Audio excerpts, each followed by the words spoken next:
नमस्कार आप सभी को। आप देख रहे हैं मेरा YouTube चैनल। मैं हूं आपके साथ निहारिका महेश्वरी।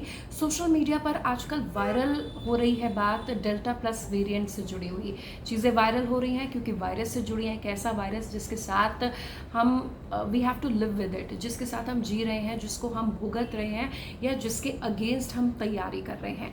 आज हम बात करेंगे डेल्टा प्लस वेरिएंट के बारे में, जो कितना भयावह है, क्यों इसे चिंताजनक और वेरिएंट ऑफ कंसर्न के रूप में कहा जा रहा है, और एक लंबा गैप था थर्ड वेव आने में, तो ये गैप अब कम क्यों हो गया। क्या ऐसी चीज़ें हो गई जिसके कारण भारत समेत 9 मुल्क परेशान है और भारत के 3 राज्य जैसे कि महाराष्ट्र, केरला और मध्य प्रदेश में अलर्ट जारी कर दिया गया है।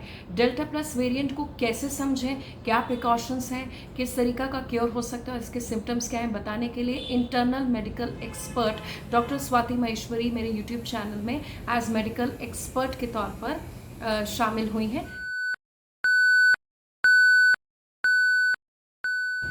Doctor Swati, alpha, beta, gamma, delta, ये सब हमने फिजिक्स में पढ़ा था, सुना था, लेकिन अब डेल्टा प्लस वेरिएंट की बात की जा रही है, जो कि इंडियन ओरिजिन वेरिएंट यानी कि डेल्टा वेरिएंट का और म्यूटेटेड फॉर्म है, जो ज़्यादा ट्रांसमिसिबल और ज़्यादा डेंजरस है। मेरा आपसे पहला सवाल यही है कि डेल्टा प्लस वेरिएंट क्या है और क्या इसे हम तीसरी लहर के दस्तक के रूप में देखें।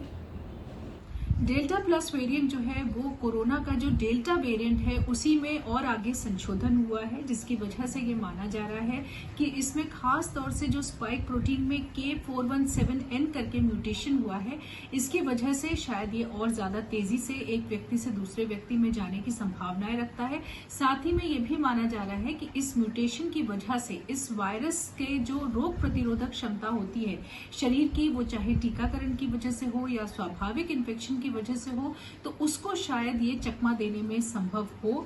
और वहीं ये भी माना जा रहा है कि जो हम एंटीबॉडी कॉकटेल्स का इस्तेमाल कोरोना को ठीक करने के लिए करते हैं, उसको भी शायद वो इतनी ज्यादा कारगर इस वायरस पर ना रहे।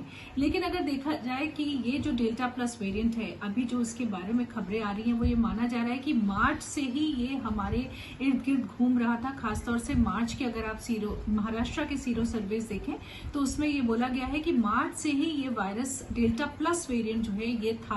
अगर ये इस वक्त से हम लोगों के बीच में घूम रहा है तो अब तक इसे बहुत ज्यादा फैल जाना चाहिए था, लेकिन ये इतना नहीं फैला। इसलिए लग रहा है कि कहीं ना कहीं शायद ये उतनी तेजी से ट्रांसमिट नहीं होता है जैसे कि संभावनाएं अभी तक दिख रही थी। पर अभी कई प्रदेशों से इसके मामले सामने आए हैं, तो और ज्यादा इसके ऊपर शोध कार्य करने की जरूरत होगी कि अब वास्तव में ये जो वेरिएंट ऑफ कंसर्न है ये हमें ज्यादा दिक्कतें दे सकता है या ये इतनी ज्यादा दिक्कतें हमें नहीं देगा और ये जल्द ही लुप्त होने की संभावनाएं इसकी दिखती हैं। डॉक्टर स्वाति, क्या ये डेल्टा प्लस वेरिएंट वैक्सीन और इसके साथ साथ पोस्ट इन्फेक्शन जो हमें हुआ था उसकी जो इम्यूनिटी है उसको मात दे सकता है? इंडियन ओरिजिन जो हमारी 2 वैक्सीन है और जो विदेशी वैक्सीन आ रही है, क्या इसके अगेंस्ट 100% इफेक्टिव हैं? क्योंकि कई बातें निकल कर आ रही हैं कि हमारी देसी वैक्सीन कुछ हद तक कारगर है, लेकिन बाकी चाहे रशियन हो चाहे यूके बेस्ड हो, तमाम वैक्सीन के ऑफिशियल पेज पर आ गया है कि 90% इफेक्टिव है। तो वैक्सीन और पोस्ट इन्फेक्शन जो इम्यूनिटी है इस वायरस को मात दे सकती है, इस म्यूटेटेड वर्जन को मात दे सकती है? और दूसरा कि क्या इसके लिए हमें फुली वैक्सीनेटेड होना ज़रूरी है? अभी तक के शोध कार्यों का ये मानना है कि जो डेल्टा प्लस वेरिएंट है वो हमारी रोग प्रतिरोधक क्षमता को आसानी से बाईपास कर लेता है। ऐसा माना जा रहा है कि स्वाभाविक तौर से अगर पहले किसी को कोरोना का संक्रमण हुआ या किसी ने अगर टीकाकरण कराया है तो ऐसी स्थिति में भी डेल्टा प्लस से इन्फेक्शन होने की संभावनाएं रहती हैं।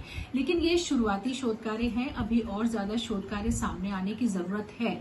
वहीं हमें ये भी समझना बहुत जरूरी है कि जो मौजूदा टीकाकरण है जिसका हम इस्तेमाल कर रहे हैं, चाहे कोवैक्सीन हो, कोविशील्ड हो या बाहर के देशों में लगने वाली फाइजर वैक्सीन हो, मॉडर्ना हो, इन सभी के साथ ये देखा जा रहा है कि ये वेरिएंट्स के ऊपर अच्छी तरह से कारगर हैं और काफी हद तक सुरक्षा ये वेरिएंट से भी हमें देती हैं। देखा जा रहा है कि पहले शॉट अगर लगाने के बाद ही टीकाकरण के लगभग 33% तक हमें डेल्टा वेरिएंट से भी सुरक्षा मिलती है, और वहीं जब हम दूसरा शॉट कोविशील्ड वैक्सीन का लगवाते हैं तो माना जा रहा है कि वो हमें लगभग 60% तक डेल्टा वेरिएंट से भी सुरक्षा देती है। इसलिए समझदारी इसी में है कि हम वैक्सीन लगवाएं, क्योंकि अब जिस तरह के डेटा सामने है तो कोई भी वेरिएंट कोरोना का हो, अल्फा, डेल्टा, बीटा जो भी है, इन सभी पर वैक्सीन कुछ न कुछ हद तक जरूर कारगर है। तो मैं आपसे जानना चाहूँगी इसके सिम्टम्स को हम कैसे पहचानें? क्या ये सिम्टम्स फर्स्ट और सेकेंड वेव के जो सिम्टम्स थे उससे डिफरेंट रहेंगे? और इसको पहचान के कोविड एप्रोप्रिएट बिहेवियर हमारा क्या होना चाहिए, या हाइजीन प्रोटोकॉल्स के क्या ऐसे हों जिसका हम पालन करें कि हम इसको रोकें हमारे घर में, हमारे अपनों तक पहुँचने में, और ख़ासतौर पर हमारे बच्चों की सेहत को प्रभावित करने से? डेल्टा प्लस वेरिएंट के भी लक्षण लगभग वैसे ही हैं जैसे बाकी कोरोना वायरस के लक्षण हम जानते हैं, लेकिन खासतौर से अभी ये कुछ देखा गया है कि जो डेल्टा वेरिएंट है उसके साथ लोगों में सरदर्द की समस्या ज्यादा सामने आई है। वहीं गले में खराश या बहती हुई नाक और बुखार, ये जो कुछ लक्षण है ये देखा जा रहा है कि ये बाकी लक्षणों से ज्यादा दिखाई दिए हैं लोगों में। वहीं आमूमन तौर पर जिस तरह से बुखार, सांस लेने में दिक्कत, मांसपेशियों में दर्द, उसके अलावा कुछ लोगों को दस्त और डायरिया या वॉमिटिंग वगैरह जैसी परेशानी भी सामने आ सकती है। पेट में दर्द हो सकता है या शरीर पे कुछ लाल चकत्ते आ सकते हैं। इस तरह की दिक्कतें बाकी जो लक्षण कोरोना के हैं वो तो हो ही सकते हैं, लेकिन ये कुछ लक्षण मैंने बताए कि ये ज्यादा तौर पर देखे जा रहे हैं डेल्टा वेरिएंट के साथ। वो कहते हैं ना कि not everyone is safe until one is unsafe. Please get vaccinated. Doctor Swati Maheshwari ने डेल्टा प्लस वेरिएंट, जिसकी जोरों से चर्चा है, भारत में बहुत सारे मामले निकल कर आए हैं, 9 मुल्कों में इस वेरिएंट ने दस्तक दे दी है। तो प्लीज़ आप अलर्ट होइए। तीसरी लहर से जुड़ी, इस वेरिएंट से जुड़ी सारी जानकारी हमारी एक्सपर्ट ने, डॉक्टर स्वाति ने दी है। प्लीज़ उसको फॉलो करिए, उसको समझिए, और प्लीज़ किसी भी तरीके की अफवाह में, किसी तरीके के र्यूमर में ना जाएं, तो वो आपके लिए बेहतर होगा। इस महामारी से मिलकर निपटना है, वैक्सीनेशन ड्राइव में जोरों से शामिल होना है और लोगों को अवेयर करना है। Thank you so much doctor Swati Maheshwari for being part of my YouTube channel. Thank you. Ji Niharika, आपके यूट्यूब चैनल पर आकर मुझे बहुत अच्छा लगा। उम्मीद है आपके सभी दर्शक जितने भी हैं वो सब लोग इस बात का जरूर ध्यान रखेंगे कि मास्क लगाना बहुत जरूरी है और जो सामाजिक दूरी है उसको हमें मेंटेन करना है, और भीड़ भाड़ वाली जहां भी जो जगह है उनसे हमें बचना है।